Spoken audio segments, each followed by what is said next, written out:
Senhor, deixe que as flores do meu ser desabrochem do meu coração. Eu queria agradecer ao pessoal pela oportunidade, né? Nós já estamos virando aí quase sócios da Congeb. Prata da casa. Prata da casa, né? É sempre uma alegria para nós voltar, né? O Ricardo está dizendo o seguinte, se não vier, tem briga. Tem briga? Pois é. Então a gente agradece pelo carinho, é sempre bom a gente cultivar uma amizade, né? Se reencontrar, matar a saudade. Para a gente é uma alegria enorme, né? A gente agradece realmente de coração a vocês. E a gente agradece pelo tema também, que foi muito bacana, assim, ensejou reflexões assim, importantes, né? Vocês estão vendo aquele senhor ali? Alguém conhece ele? Aquele senhor ali é o senhor Arnaldo Rocha, né? Arnaldo Rocha, para ajudar um pouquinho assim, a gente a se localizar, ele é o senhor, esse senhor foi marido de uma mulher que nós conhecemos hoje em dia como Meimei, tá? Então, nós vamos falar um pouquinho a respeito dele daqui a pouco. Mas primeiro, eu queria ler para vocês o primeiro capítulo de uma obra do Emmanuel, que a gente descobriu há pouco tempo, estamos assim, apaixonados por ela, que se chama Roteiro. Porque a gente fica pedindo para a espiritualidade dar para a gente o caminho, né? Como é que eu faço para conseguir, para cumprir meu planejamento encarnatório, para ser feliz e tal. E aí o Emmanuel pegou e escreveu essa obra aqui, chama Roteiro.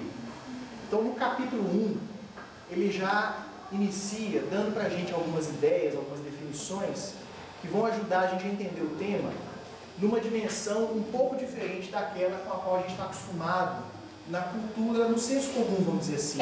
Porque quando se fala em equilíbrio interior e equilíbrio mental, a gente começa a imaginar aquela coisa dos yogis, dos caras lá fazendo meditação para alcançar o nirvana e tal. E na literatura mediúnica, em especial na literatura mediúnica que vem através do Chico, os espíritos têm uma série de observações a fazer a respeito desse assunto e que ampliam muito a questão para todos nós. Nós temos que lembrar sempre que existem atribuições, papéis diferenciados para cada nação, para cada grupo, para cada etnia, e nós não reencarnamos num determinado local por acaso. É porque aquela cultura tem algo a desempenhar a favor da nossa evolução e porque nós temos algo a contribuir para o desenvolvimento daquele grupo, daquela coletividade que a gente se encontra, né? Então, falando para nós, encarnados aqui no século XX, XXI, né? O Emmanuel escreveu essa obra e no capítulo 1 a gente tem uma primeira, vamos dizer assim, um ponto de partida para o nosso entendimento do tema, tá? Então, o capítulo 1 do livro se chama O Homem ante a Vida. E aí, olha para vocês verem como é que o Emmanuel vai descrever a nossa situação de uma maneira, assim, muito feliz. Como nós estamos, né? Especialmente nós que estamos em encontro de carnaval, viu, gente? Não é por nada, não, mas essa definição dele aqui se aplica muito bem a todos nós aqui. No crepúsculo da civilização, em que rumamos para a alvorada de novos milênios, o homem que amadureceu o raciocínio supera as fronteiras da inteligência comum e acorda dentro de si mesmo com interrogativas que lhe incendeiam o coração. Então vocês estão vendo que ele não está falando de qualquer homem. Ele está falando do homem que amadureceu o raciocínio e que está acordando dentro de si mesmo com essas interrogações. Quem somos? De onde viemos? Onde é a estação dos nossos destinos? Agora prestem atenção nisso aqui, gente. À margem da senda em que jornadeia, ou seja, nas margens do caminho em que esse homem está jornadeando, né, viajando, nas margens surgem os escuros estilhaços. Vamos imaginando a imagem. Vamos imaginando. Surgem os escuros estilhaços nas margens, os estilhaços dos ídolos mentirosos que ele adorou. E enquanto sensações de cansaço lhe assomam a alma enfermiça, o anseio da vida superior lhe agita os recessos do ser, qual braseiro vivo do ideal, debaixo da espessa camada de cinzas do desencanto. Vamos analisar isso aqui, né? À margem da senda em que ele jornadeia, então vamos imaginar, é o caminho. Na margem desse caminho estão os estilhaços dos ídolos mentirosos que adorou. Por que estilhaços? Porque esses ídolos já foram quebrados. Nós já não estamos mais adorando certas coisas. Mas os estilhaços desses ídolos ainda estão nas margens do caminho que a gente está seguindo. De vez em quando a gente ainda tem umas atitudes idólatras, de vez em quando a gente ainda gosta de uma superstição, de vez em quando a gente gosta de uns hábitos viciosos, né? Mas a gente já venceu. Isso daí já é uma coisa que para nós, por isso é que eu falei, ele não está falando para o homem comum da terra, do mundo todo, não. Ele está falando para um público bem específico.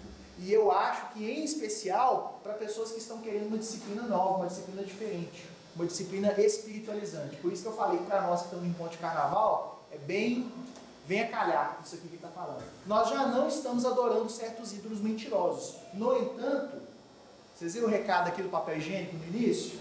Nós não podemos negar, não é? Que os estilhaços dos ídolos mentirosos ainda estão na margem do caminho em que a gente está caminhando. Deu para entender? De vez em quando a gente ainda tem que brigar com hábitos aí que a gente traz do passado, com ideias que a gente traz do passado, com condicionamentos emocionais que a gente tem, né? E aí, se a gente fosse falar dessa história, quer dizer, é a nossa história, a história da nossa... Que ídolos são esses? A gente pode falar do ponto de vista religioso, os deuses, os santos, os magos, os iniciados que a gente no passado seguiu. Em todos os campos religiosos possíveis e imagináveis. E nós podemos falar também dos hábitos vinculados a essa idolatria, né? Quais sejam, a gente mencionou antes, a superstição, determinados hábitos alimentares que estão ligados à filosofia de vida, não é? Desde, já que lá no livro dos Espíritos fala, né? Desde canibalismo até esse povo que fala que se alimenta de luz do sol, né? Quer dizer, uma série de comportamentos, não são só as questões religiosas, são os comportamentos que derivam da forma de enxergar a vida também. Nós já vencemos muitos deles, não quer dizer que nós estamos totalmente libertos desse tipo de coisa, não. Nós já vencemos muitos deles, mas esses ídolos que nós já estilhaçamos, deixaram as suas partículas espalhadas nas margens do nosso caminho. Então a gente está caminhando, eles estão ali ainda. Estão estilhaçados, estão na margem, mas estão ali. Né? Agora tem mais. Vícios. Por isso que vem para o encontro de carnaval, aí fala assim, ó, tem que tomar cuidado com a vestimenta, a alimentação é assim, assim, assado, tem que respeitar o horário. Nós já estamos nos candidatando a uma disciplina nova. Nós já estamos querendo essa disciplina e nos esforçando por ela. Mas nós ainda temos que lutar. Ela ainda é uma disciplina, não é uma coisa espontânea ainda. É o que acontece nas colônias espirituais mais próximas do plano físico. A gente estava lendo lá o livro A Vida Continua. Quem assistiu o filme? E A Vida Continua? Poucos. Quem leu o livro? Menos ainda. Lá no livro A Vida Continua tem uma certa altura que o instrutor, que é o Ribas, ele chega para o Ernesto Fantini, eles tinham chegado de uma tarefa nas regiões umbralinas. O Ernesto Fantini tinha desencarnado há pouco tempo, cerca de 6 meses aproximadamente. Aí ele fala para ele assim, olha Ernesto, na realidade, porque o nosso lar foi escrito em 44, né? O A Vida Continua foi escrito na década de 70, se eu não estou enganado. Então assim, a gente fica imaginando que o mundo espiritual é estático, que nosso lar hoje em dia é do mesmo jeito que era há 60 anos atrás. E não é não. Vocês acham que os espíritos ficam de braços cruzados, ouvindo palestra da irmã vereanda?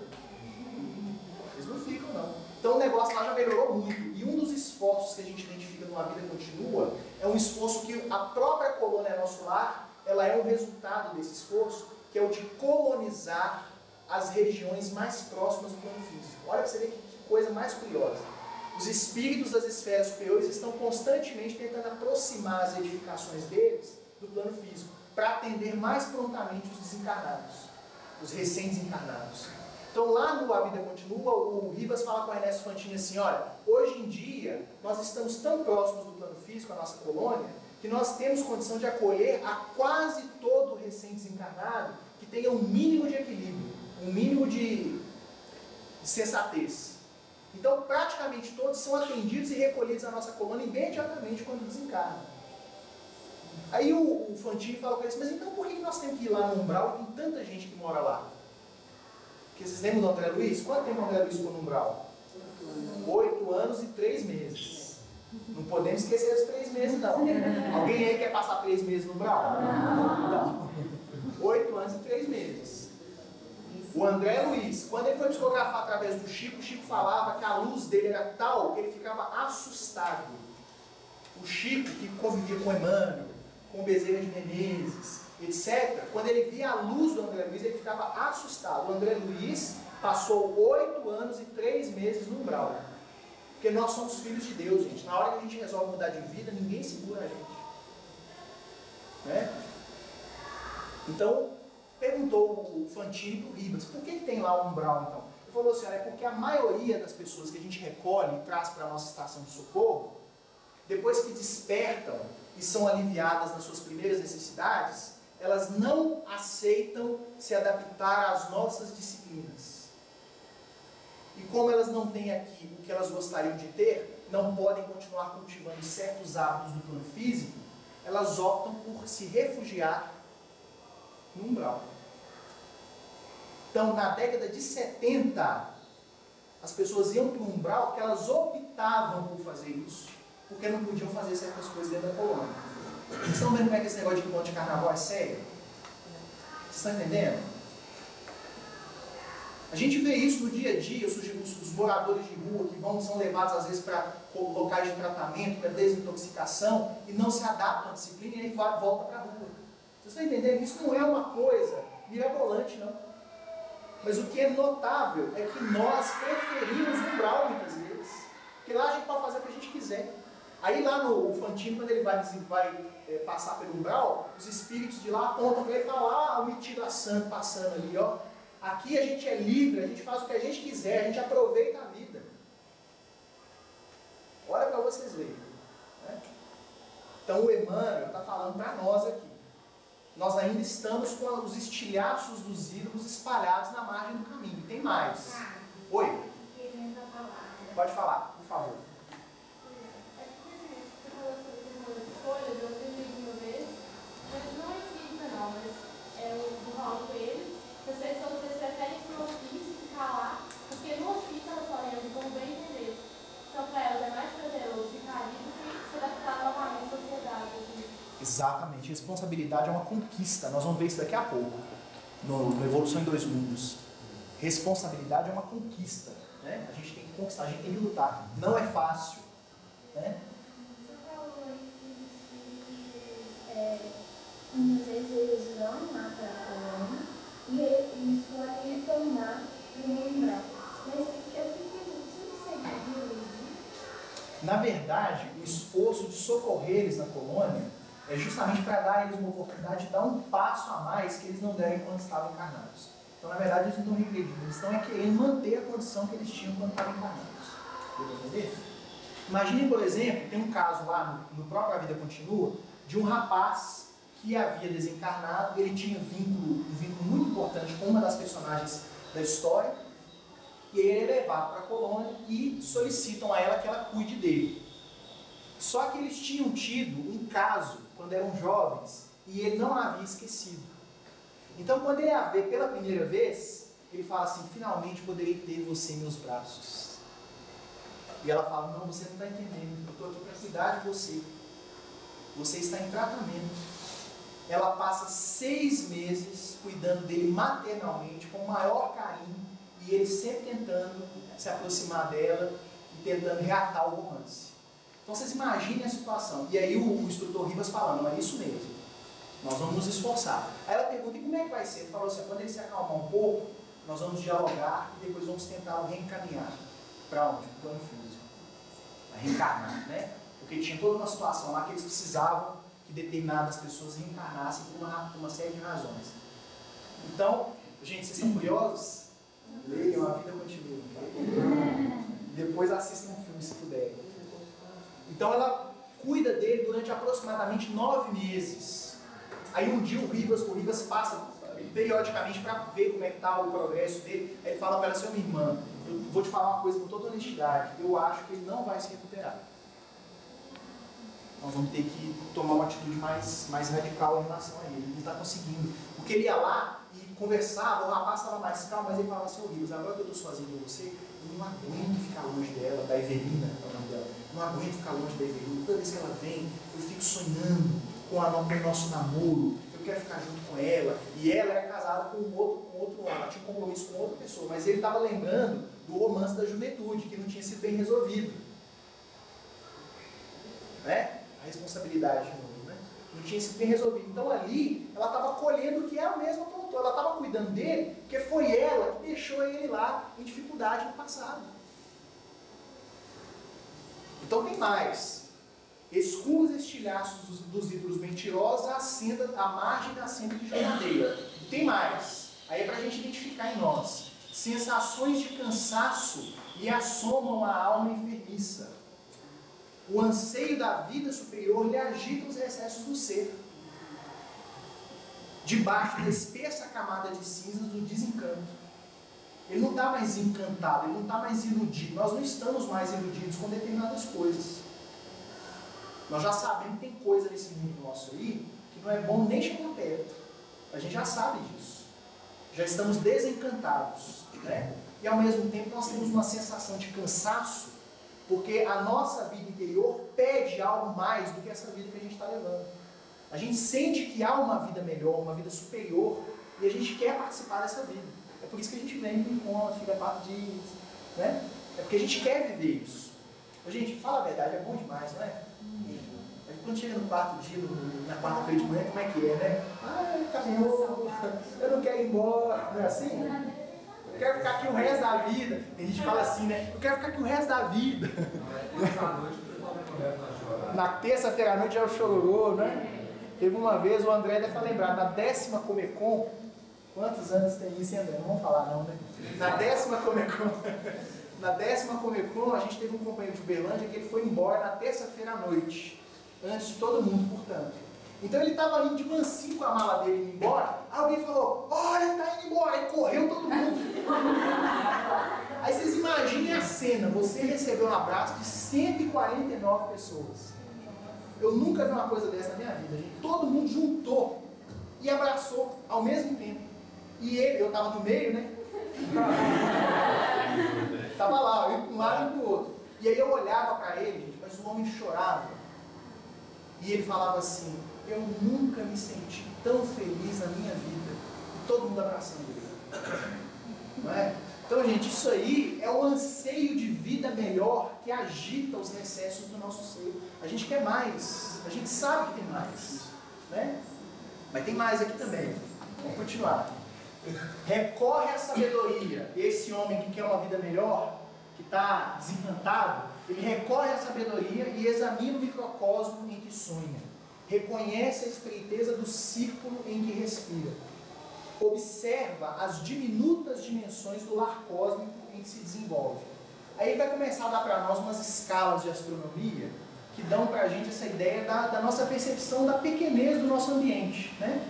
Descobre que o Sol, o sustentáculo de sua apagada residência planetária, tem um volume 1.300.000 vezes maior que o dela.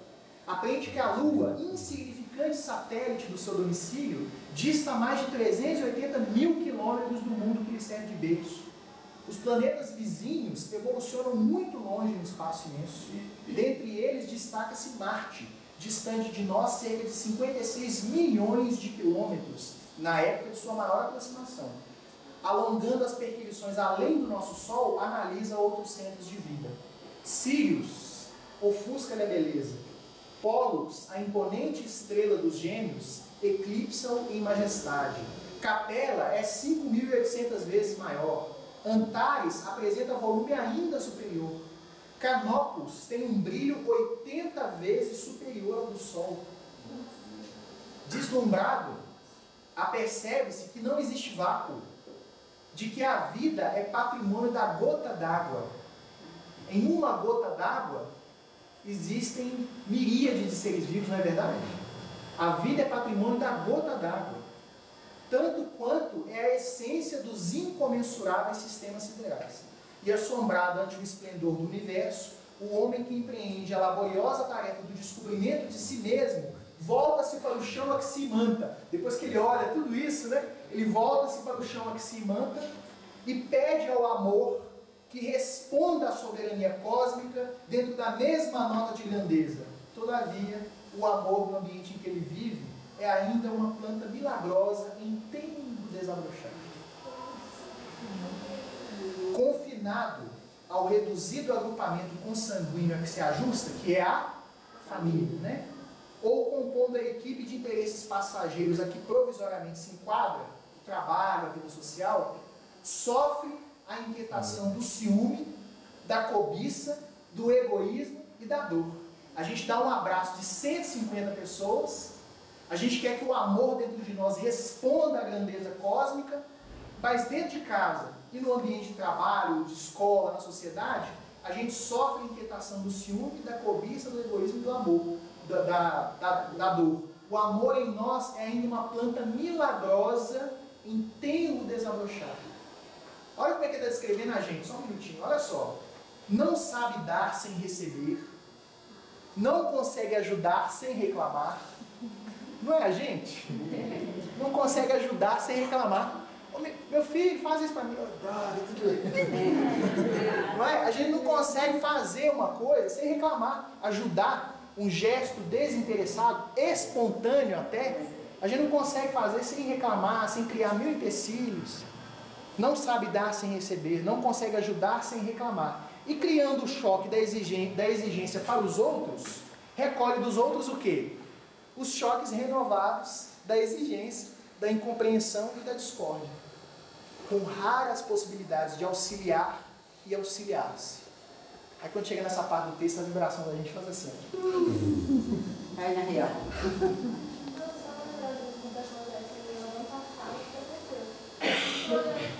Mostrava o homem em relação a coisas menores que ele, exato, e a coisas maiores. Vocês estão lembrados quem estava no passado? A gente mostrou as escalas do universo. Desde o infinitamente pequeno até o universo visível, né? Ali a gente tem uma ideia da estreiteza do nosso campo de ação mesmo, né? A gente lê o livro Cartas de uma Morta, da Maria João de Deus, né? Maria João de Deus era uma lavadeira do interior de Minas, nasceu em Sabará, morou uma parte da vida dela em Pedro Leopoldo, teve muitos filhos, vivia uma vida muito difícil, desencarnou. Ela desencarnou, os espíritos falaram para ela assim, ó, nós vamos levar você para passear. Você quer conhecer Júpiter? É? Então assim, grandes espíritos reencarnam no meio da gente e a gente não se dá conta da presença deles. Sabe aquela pessoa que serve todo mundo, que cuida de todo mundo? Aquela pessoa que você recorre quando precisa de alguma coisa? E que serve todo mundo na maior tranquilidade, sem exigir nada, está tudo bom para ela, está satisfeita. Né? Os espíritos superiores estão caminhando aí no meio da gente, a gente não se dá conta. Depois eles desencarnam e vão passear por Júpiter, Saturno. Né? Na literatura mediúnica pré-Chico Xavier, nos livros da Zilda Gama e da Ivone Pereira, a gente vê muito esse tipo de espírito. Isso tem uma razão, porque são obras que descrevem reencarnações, como diria o Emmanuel, de baixo teor espiritual. Reencarnações em que os espíritos nascem só para ficar resgatando coisas, para ficar tentando se reconciliar com os inimigos, eles brigam mais um pouco, arrumam mais problema, tem que reencarnar de novo. Os romances da Zilda Gama e da Ivone descrevem muito esse tipo de situação. E nesse meio, em que você tem esses processos difíceis de reconciliação, você sempre tem uma figura que fica se sacrificando pelas outras. O Emerson Pedersoli conta uma história que eu acho linda. Ele conta que quando ele era jovem, ele brigou com o irmão dele, porque o irmão dele tinha a tarefa de lavar as vasilhas e não tinha lavado. Aí eles começaram a discutir. Enquanto os dois discutiam, a mãe dele levantou, foi lá na cozinha e lavou as vasilhas. Ela não falou nada, ela levantou, foi lá e lavou. E ele conta isso com lágrimas nos olhos. Vamos seguir. A gente abaixou a vibração, agora levantamos um pouquinho, agora vamos jogar lá para cima. Por favor. Viu, Delite? Sabe o que é o melhor, gente? Sabe o que é o melhor? O melhor são esses gestos quando eles são espontâneos. É melhor. Sabe? O melhor. Um exemplo que eu dei lá na universidade que os meninos sempre gostam de citar, eu vou compartilhar com vocês também. A gente comentou assim, o seu irmão pede um copo d'água.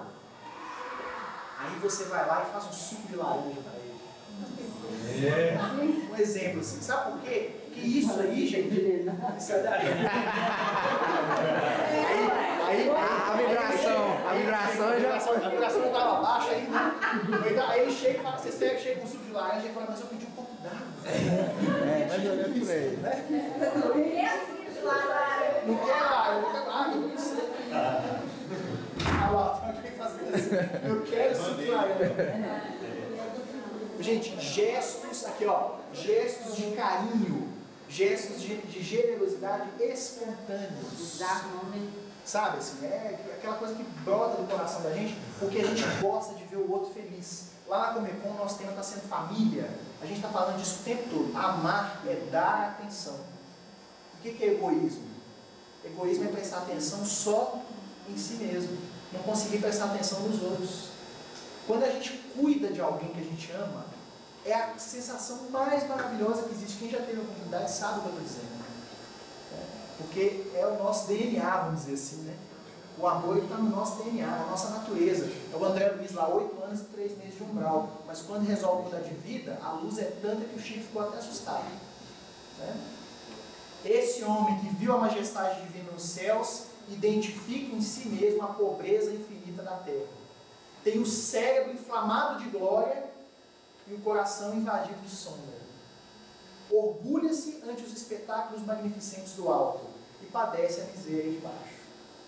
Deseja comunicar aos outros o que aprendeu e sentiu na contemplação da vida ilimitada, mas não encontra ouvidos que o entendam. Repara que o amor na terra é ainda a alegria dos oásis fechados. Repara que o amor na terra é ainda a alegria dos oásis fechados. Sabe aquele negócio, a gente quer ficar com quem a gente ama. Então a gente fica ali, né? Dentro do oásis. O amor na terra é ainda a alegria dos oásis fechados. Por isso que os Espíritos falam para a gente fazer caridade. Porque aí a gente abre esse oásis fechado, né? E partindo dos elos que o prendem à estreita família do mundo, o homem que desperta para a grandeza da criação perambula na terra à maneira de um viajante incompreendido e desajustado, peregrino sem pátria e sem lar. Alguém aqui já se sentiu assim? Sentindo-se grão infinitesimal de poeira nos domínios celestiais. É a vibração que fica lá embaixo. Agora olha como é que o Emmanuel termina o texto. Em um parágrafo, olha o que ele faz com isso, gente. Nesse homem, porém, alarga-se a acústica da alma. E embora os sofrimentos que o afligem, é sobre ele que as inteligências superiores estão edificando os fundamentos espirituais da nova humanidade. Olha que fantástico. Quer dizer, ele vai caminhar pela terra, se sentindo inadequado, olhando para a grandeza da criação e sentindo que ele é pequeno, se sentindo desajustado, não conseguindo ajudar sem reclamar, sentindo ciúme e assim por diante. Mas esse homem está tendo a acústica da alma largada. Quer dizer, ele vai passar a perceber mais as coisas da vida espiritual. E é sobre ele que os espíritos superiores estão edificando os fundamentos da nova humanidade. Então é processo mesmo. É processo. Agora, bom, a gente precisava de uma definição do nosso tema, né? O que é esse tal desse equilíbrio mental, equilíbrio espiritual? Mas a gente não achou, não. A gente não achou. Pelo menos não achamos uma definição que se encaixasse de forma satisfatória em outras definições ou em temas correlacionados. Isso é um critério da doutrina espírita, a universalidade do ensino dos espíritos. Né?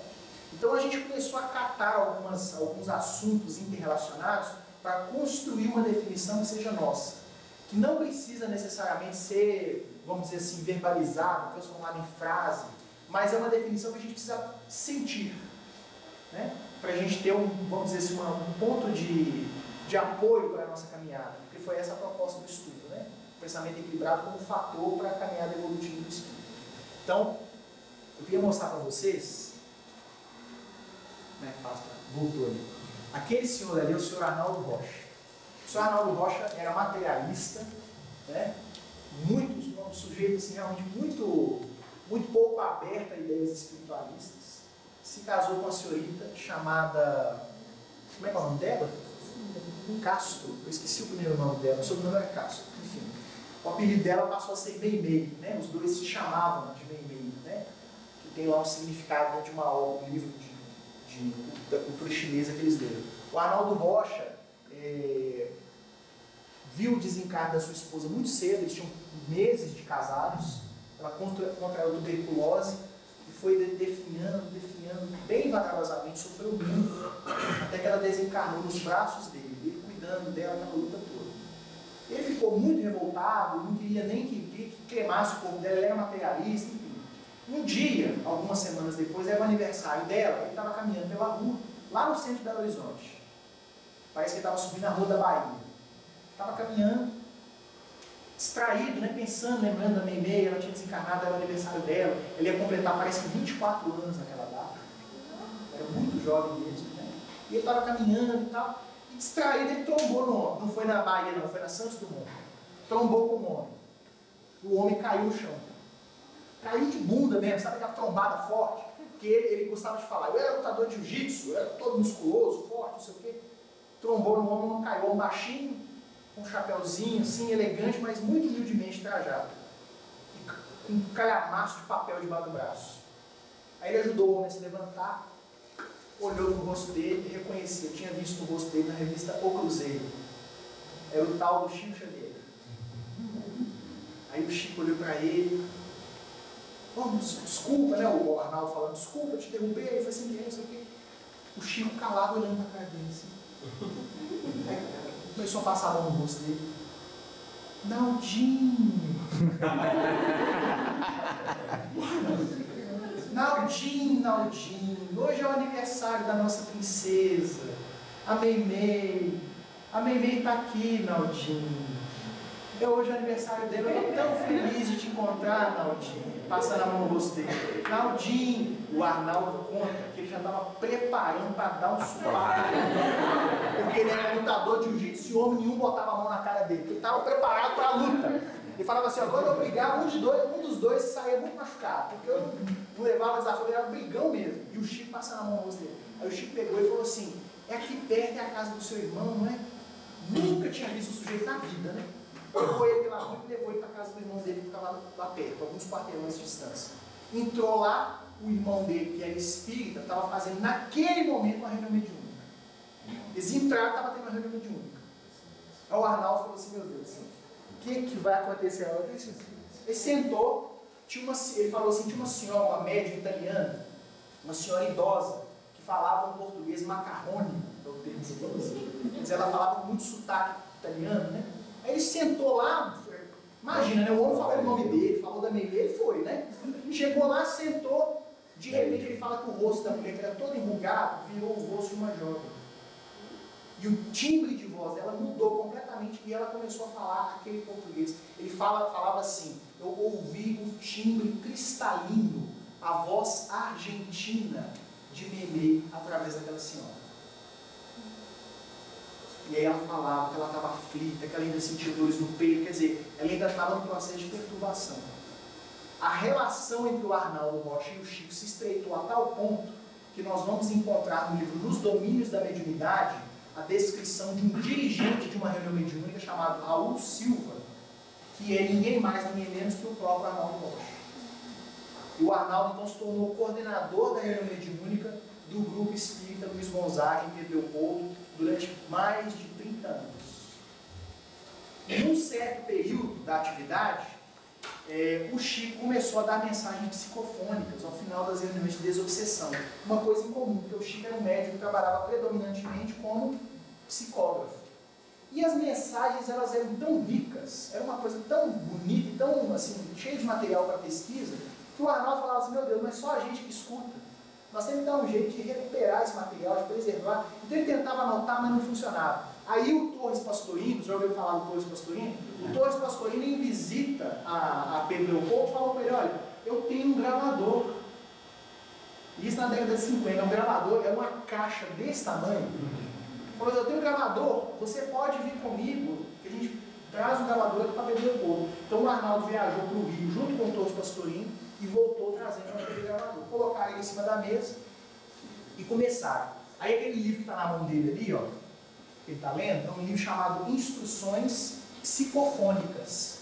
Parece um nome banal, mas não é. É porque aí nós temos um médico psicógrafo dando comunicações psicofônicas com a mesma qualidade, com o mesmo teor, com a mesma riqueza espiritual que as mensagens psicográficas. Isso durou aproximadamente 2 anos. As mensagens foram sendo gravadas, depois transcritas, lançaram primeiro instruções psicofônicas e a seguir um outro livro chamado Vozes do Grande Além.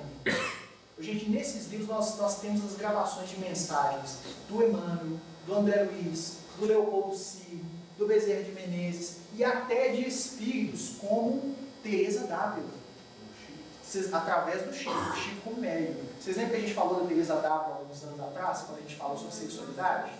Então a Teresa d'Ávila deu uma comunicação na reunião mediúnica de Pedro Leopoldo, através do Chico. É muito interessante, porque em cada capítulo, antes de cada mensagem, tem uma introdução que o próprio Arnaldo escreveu. Agora, sabe o que é mais legal? Recentemente, as gravações, porque eles lançaram os livros, né? E as gravações? Elas foram recuperadas. Então agora nós temos em DVD as gravações de áudio das reuniões mediúnicas do Chico dando comunicação. Nós vamos ouvir aqui a voz do Emmanuel, a voz do André Luiz e assim por diante, através do Chico. Mas vocês vão perceber que mediunidade psicofônica fascinante que é a do Chico Xavier. O Arnaldo sempre gostava de mencionar um dos fatos que ele achava mais bonitos na psicofonia do Chico, que era a transfiguração. Então ele narra que quando o Chico dava comunicações de certas entidades, especialmente aquelas com que ele tinha mais sintonia, por exemplo, Emmanuel, o rosto dele se modificava. Contrações musculares e assim por diante, o rosto dele tomava uma feição diferente, mais aproximada da do espírito comunicante. Instruções psicofônicas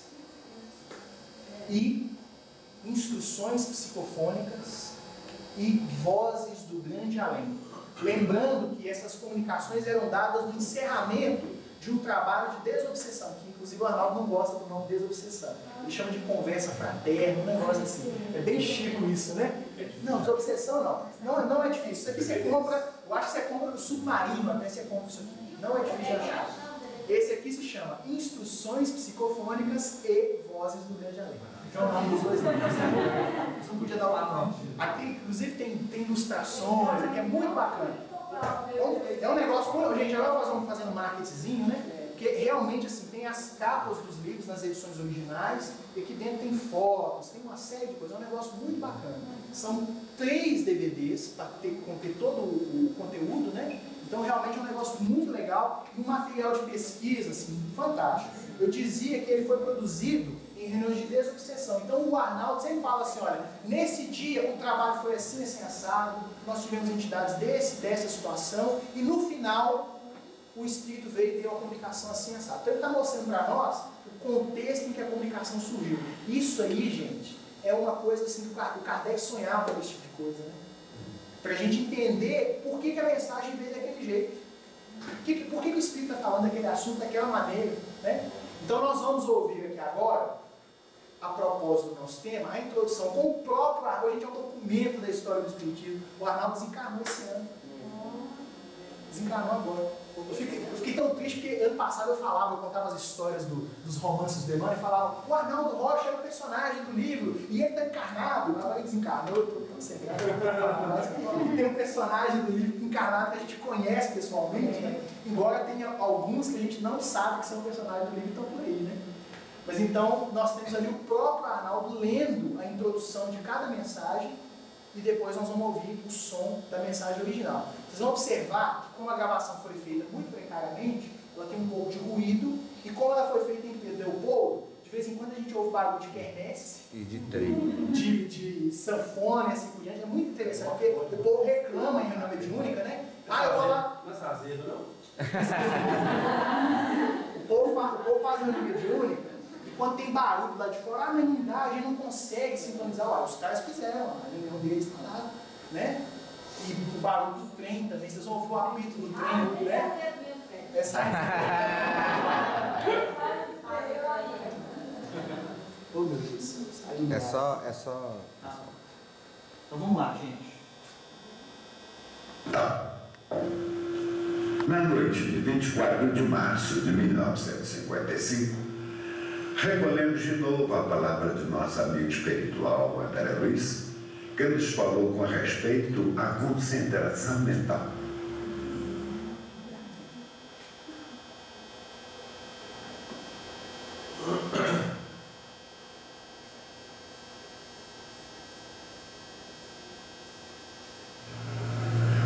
Amigos, muito se fala em concentração mental. Círculos de fé se concentram em apelos intempestivos ao Cristo. Companheiros de ideal se concentram com impecável silêncio exterior, sustentando inadequado alarido interno. Entretanto, é imperioso indagar de nós mesmos que recursos estaremos concentrando. Simplesmente palavras ou simplesmente súplicas? Não desconhecemos que o justo requerimento deve apoiar-se no direito justo. Assim sendo, quando situamos a cabeça entre as mãos,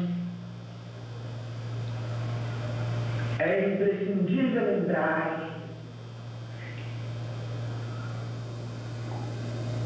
que nos cabe centralizar em semelhante atitude os resultados de nossa vida cotidiana,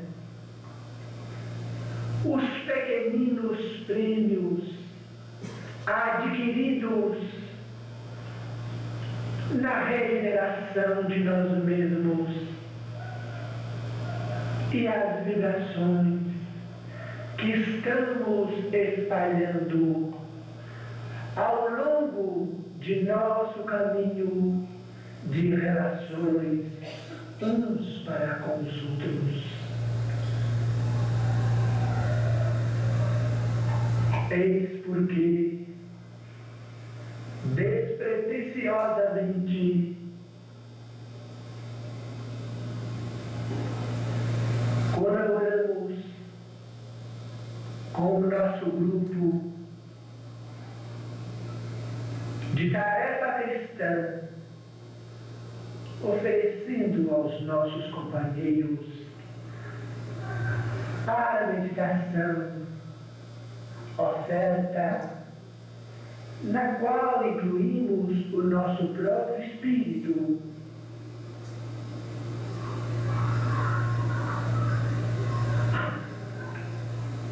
De 10 lembretes para a garantia de nossas atividades na concentração espiritual. Primeiro, não ouvide fora do santuário de sua fé o concurso respeitável que compete a você dentro dele. Segundo, preserve seus ouvidos contra as turbas da calúnia ou da maledicência, sabendo que você deve escutar para a construção do bem. Terceiro, não empreste seu verbo a palavras indignas, a fim de que as sugestões da esfera superior lhe encontrem a boca limpa. Quarto, não ceda a seus olhos a fixação das faltas alheias, entendendo que você foi chamado a ver para auxiliar. Quinto,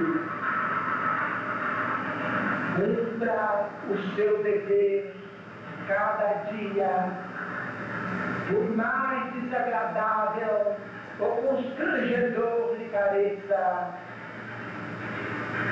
reconhecido que a educação não surge sem disciplina. Sexto,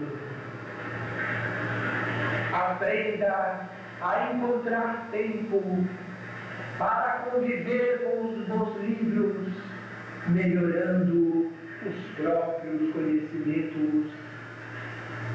Sétimo, não se entregue à cólera ou ao desânimo, à leviandade ou aos desejos infelizes, para que a sua alma não se converta numa nota desafinada no conjunto harmonioso da oração.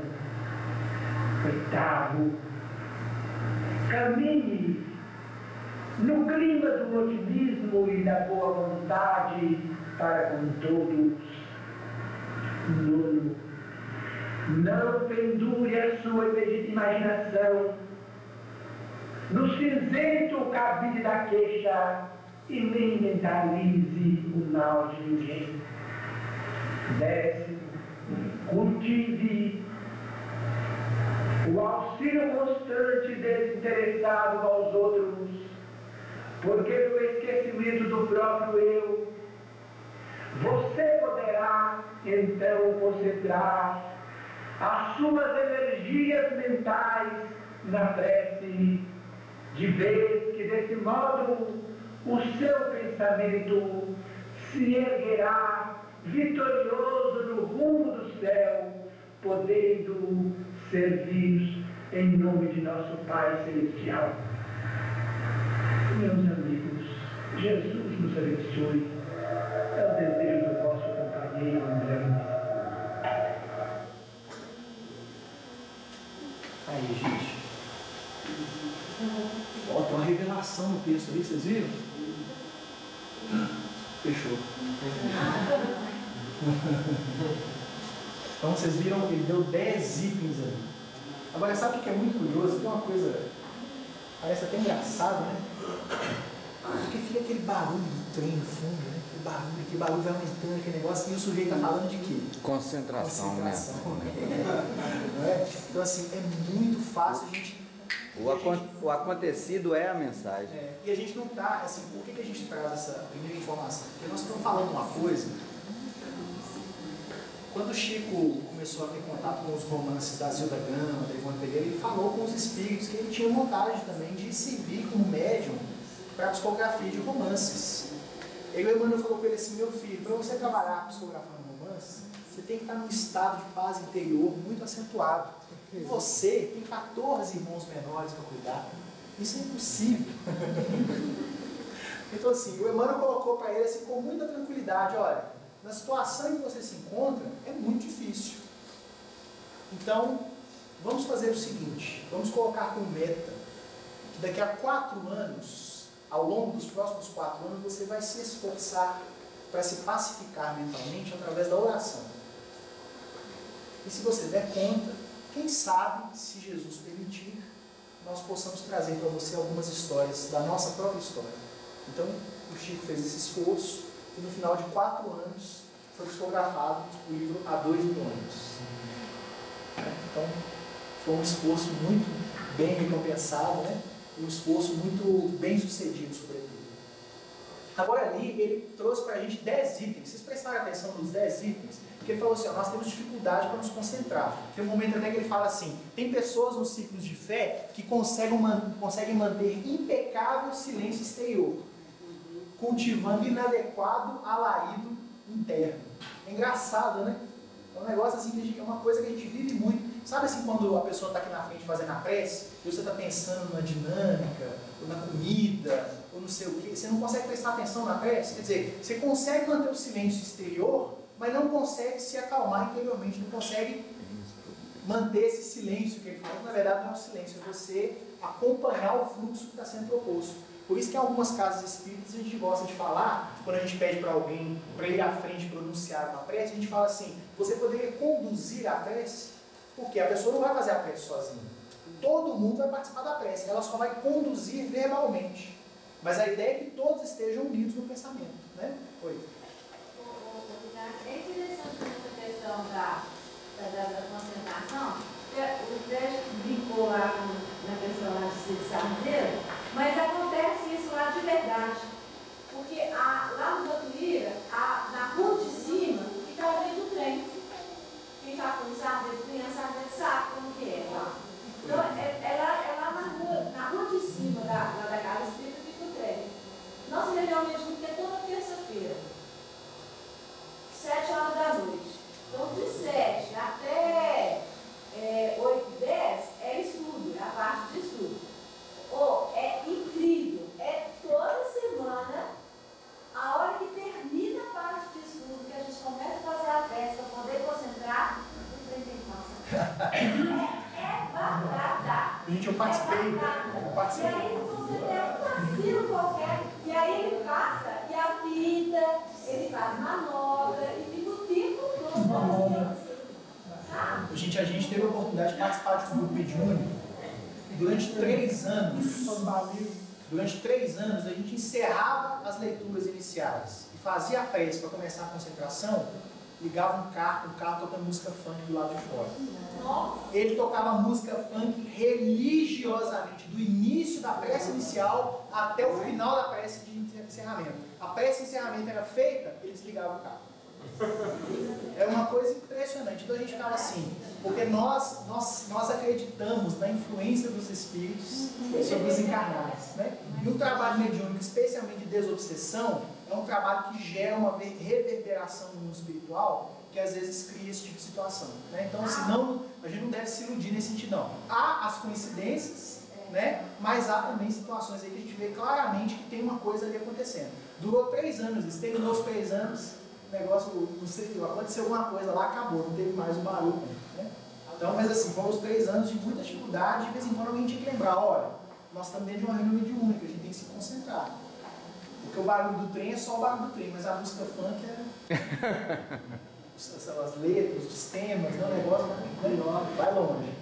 Eu queria que a gente examinasse de novo, só desse uma relembrada dos 10 itens que o André Luiz escreveu. Gostaram de ouvir a voz do André Luiz? Bacana, né? É muito legal. Isso é a mensagem de encerramento da reunião. No final dos trabalhos vinha essa mensagem. Vocês ouviram ele agradecendo, se despedindo. E no finalzinho a gente ainda ouve a voz do Arnaldo agradecendo. Muito obrigado. Né? Eu fico imaginando o Arnaldo lá agradecendo, né? Os espíritos, as comunicações. Então, o primeiro item, não ouvir. Vocês querem que eu aumente um pouco? Dá uma desembaçada lá. Melhorou? Ah, não, tá bom, tá bom. De qualquer forma, eu vou ler em voz alta. Tá bom.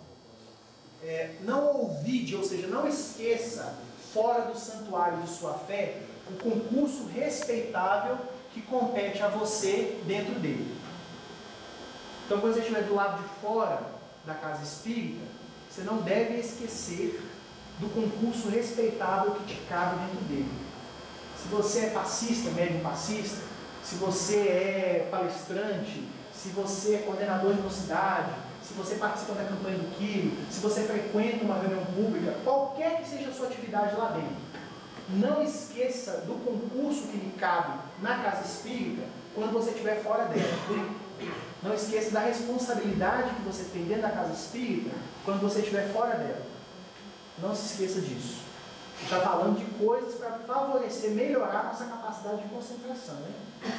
Preserve seus ouvidos contra as tubas de calúnia ou da maledicência, sabendo que você deve escutar para a construção do bem.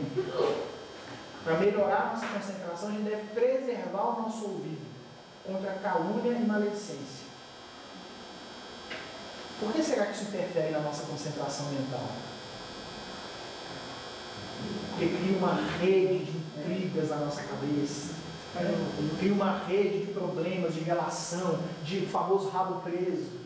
Né? A gente fica cheio de coisinha, de não me toque, de fulano é assim, ciclano é assado, não sei o que, fulano fez isso. Isso daí cria um tormento mental para nós. Então nós temos que preservar os nossos ouvidos contra esses assuntos, para a gente ter mais tranquilidade, para a gente dar conta de fazer a concentração. Né? Porque concentração, o que é concentrar, né, gente? Concentrar é fazer isso aqui, né? É colocar no centro. Se a gente fica sempre cheio de estímulos externos, a gente não consegue ficar no centro.